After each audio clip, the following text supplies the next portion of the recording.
Hello everyone, this is Tanuja Gupta. Now we will talk the next topic, that is the plant cell. Animal cell we have already discussed. Okay, अब हम plant cell देखते हैं कि उसमें क्या difference होता है. See, सबसे पहले तो plant cell में क्या होती है, एक तो cell membrane. Okay, so this is the cell membrane which is present in plant cell. Fine, but plant cell में एक और चीज़ क्या प्रेजेंट होती है, इस सेल मेम्ब्रेन के बाहर ही क्या प्रेजेंट होता है, सेल वॉल प्रेजेंट होता है. तो this is the cell wall. Okay fine.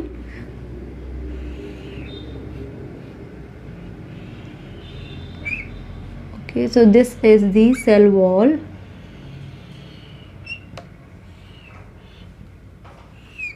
Clear? Okay, so this is the cell wall and this is the cell membrane. Okay, now ये जो सेल वॉल है इसमें ही बीच बीच में क्या प्रेजेंट होता है, दे आर एब्सेंट, मतलब कि ऐसे पिट लाइक स्ट्रक्चर प्रेजेंट रहता है. It's like this.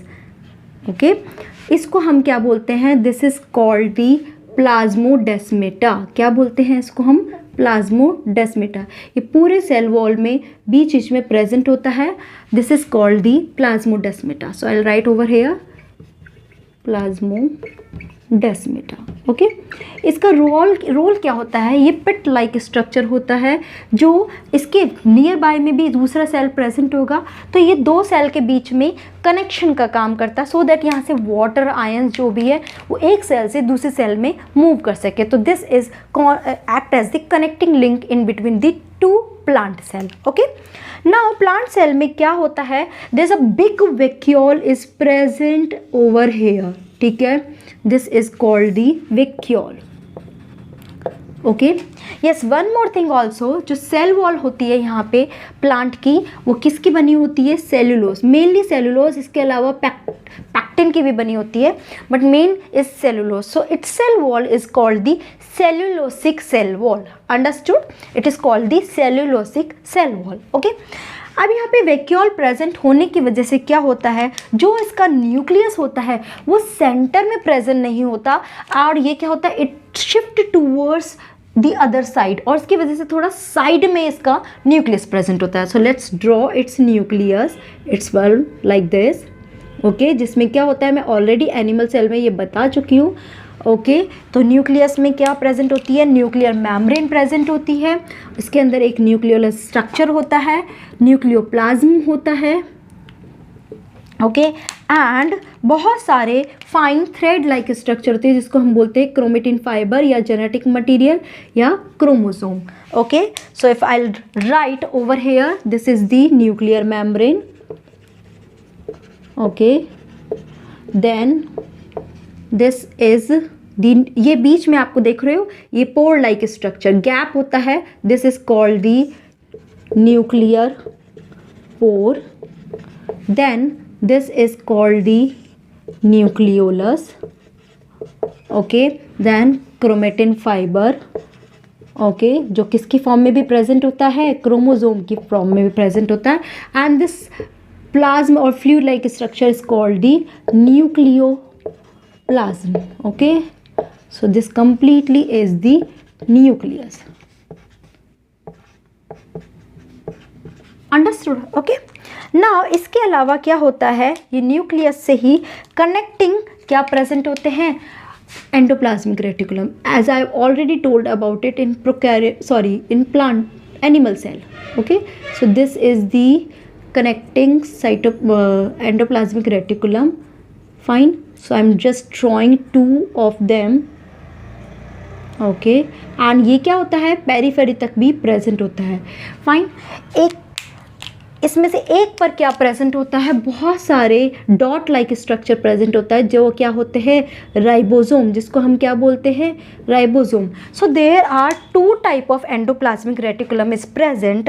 One is called the smooth endoplasmic reticulum and another जिस पे ये डॉट लाइक स्ट्रक्चर प्रेजेंट होते हैं, तो ये क्या होता है, एक रफ अपीयरेंस देता है। This is called the rough endoplasmic reticulum. ठीक है, ये स्मूथ जो एंडोप्लाज्मिक रेटिकुलम है, this is responsible for lipid secretion, lipid formation, and this is responsible for protein formation. ठीक है, क्यों? क्योंकि इस पे राइबोसोम प्रेजेंट होता है and ribosome is the protein factory which is responsible for formation of protein. Okay, इसी के ही नियर बाय में क्या प्रेजेंट होता है, न्यूक्लियस के पास ही, that is the Golgi body. क्या है ये? Golgi body. ठीक है, so this is the Golgi body, as I already told you about it also. इसमें जो कॉन्वेक्स सरफेस होती है, this is towards the nucleus and this concave surface is towards the periphery. Understood? Concave and convex. Convex is towards the nucleus and concave towards the periphery. Golgi body is responsible for the packaging. ये क्या करते हैं, जो भी product बनता है उसका ultimately packaging, यानी कि एक वेसाइकल में वो प्रोडक्ट डालकर, ऐसे वेसाइकल में प्रोडक्ट आता है, सीक्रेट होता है। अब उस प्रोडक्ट का जो भी उसका आगे टारगेट है कि या तो सेल के अंदर उसको फंक्शन परफॉर्म करना है या फिर उसको सेल के बाहर फंक्शन परफॉर्म करना है, अकॉर्डिंगली वो अपना काम करता है। ओके, ना इसके अलावा यहाँ पे प्रेजेंट होते हैं क्या, mitochondria. okay, which is a double membrane structure. Fine, I'm just drawing over here. This is the double membrane structure जिसमें outer membrane होता है, this is the outer membrane, okay, and this is the inner membrane which is folded. ठीक है, ये जो होती है folding structure होती है, जिस folded structure is called the cristae. यहाँ पर ही एक्चुअली क्या होता है, ऑक्सीडेशन परफॉर्म होता है, एटीपी सिंथेसाइज होता है। So this is the mitochondria. Okay, fine. इसके अलावा यहाँ पे क्या होते हैं, बहुत सारे एंजाइम कंटेनिंग वेसाइकल्स होती हैं, ओके, जिसको हम बोलते हैं लाइसोजाइम। ये लाइसोजाइम जो होता है, इसके अंदर क्या प्रेजेंट होता है, हाइड्रोलाइटिक एंजाइम प्रेजेंट होता है, जो क्या होता है, रिस्पॉन्सिबल होता है या तो सेल का ही कोई पार्ट डैमेज हो गया हो या फिर आउटर से कोई पैथोजन एंटर किया, वो सभी यहाँ पे क्या करते हैं, इस वेसाइकल के अंदर ले लिया जाता है और उनको डिग्रेड किया जाता है with the help of this hydrolytic enzyme. Okay, so lysozyme का ये फंक्शन होता है। ओके, ना इसके अलावा यहाँ पे वही राइबोसोम्स भी प्रेजेंट होते हैं, ATS राइबोसोम्स यहाँ प्रेजेंट होते हैं।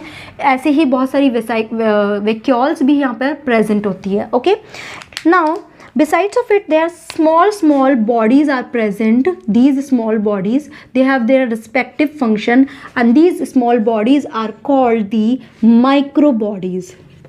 क्या बोलते हैं हम इसको, microbodies, and there are 3 type of microbodies, like one is peroxisome, okay, another one is glyoxysome and the third one is the spherosome.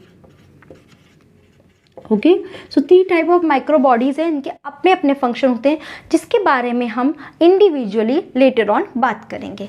Okay, तो ये तो हो गया। नाउ प्लांट सेल में सेंट्रियोल या सेंट्रोसोम प्रेजेंट नहीं होता, वो सिर्फ एनिमल सेल में ही प्रेजेंट होता है। तो प्लांट सेल में एक और एक्स्ट्रा चीज़ प्रेजेंट होती है, जो क्या होती है, that is the chloroplast. I am just drawing over here, this is the structure present जिसमें हम बोलते हैं क्लोरोप्लास्ट, जिसमें एक स्टैक लाइक स्ट्रक्चर होती है। It's like this. अगर मैं इसको यहाँ पे ड्रॉ करके दिखाऊँ आपको, so it would be like this. This is also a double membrane structure, okay, जिसमें फर्दर अंदर इसके लिक्विड में, जिसको हम क्या बोलते हैं, स्ट्रोमा, यहाँ पर क्या होता है, स्टैक लाइक स्ट्रक्चर होती है। It's like this, okay, and this stack like structure is called the grana. Okay, individually ये जो मेम्ब्रेन है स्टैक लाइक स्ट्रक्चर की, this is called the thylakoid membrane. Thylakoid membrane, जहाँ पर क्या होता है, फोटोसिंथेसिस परफॉर्म होता है। क्या होता है, फोटोसिंथेसिस परफॉर्म होता है and they make their food on, that is why plant cell is able to cook their food on, जबकि एनिमल सेल खुद अपना फूड नहीं बना सकते, वो किस पे, दूसरे सोर्सेज पे डिपेंड करते हैं। तो क्योंकि यहाँ पे थैलेकोइड मेम्ब्रेन में ही पिगमेंट प्रेजेंट होता है which is what, chlorophyll pigment, जो सनलाइट को ट्रैप करता है और उसके थ्रू फोटोसिंथेसिस परफॉर्म करता है। तो ये जो एक्स्ट्रा स्ट्रक्चर है this chloroplast, it is only present in plant cell, it is not present in the animal cell. Actually it comes under the category, अगर मैं इसको पूरा लूँ तो दिस को मैं क्या बोलूँगी, प्लास्टिड।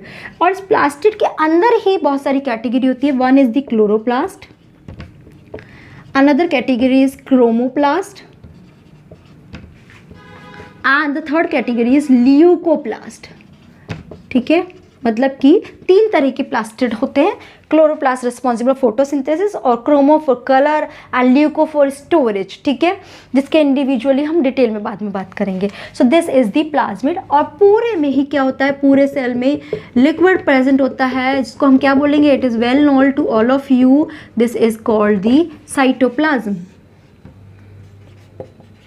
ओके, नाउ इस साइटोप्लाज्म के अंदर ही पूरे सेल में जगह जगह क्या होती हैं, ये स्केलेटन ऐसे प्रेजेंट होता है, skeleton like structure, and this skeleton is responsible for maintaining the structure of this whole cell. मतलब एक ढांचा, उसको मेंटेन करने के लिए क्या होता है, ये स्केलेटन प्रेजेंट होता है। तो दिस इज द स्केलेटन, जिसको हम बोलते हैं साइटोस्केलेटन। जैसे कि एक एनिमल सेल में भी स्केलेटन होता है जिसकी वजह से पूरा बॉडी का एक शेप नज़र आता है, ऐसे ही ये साइटोस्केलेटन होता है, जिसके बारे में ऑलरेडी मैं बता चुकी हूँ, फिर भी मैं आपको दोबारा बताती हूँ। ये साइटोस्केलेटन में 2 तरह के फिलामेंट्स प्रेजेंट होते हैं। One is the microtubule and another one is microfilament. ठीक है, उसका ही ये बना होता है। So this is the cytoskeleton. Okay, so I think this plant cell structure is clear to all of you. If you have any doubt, please put your query in the comment box. So thank you so much guys for watching this video.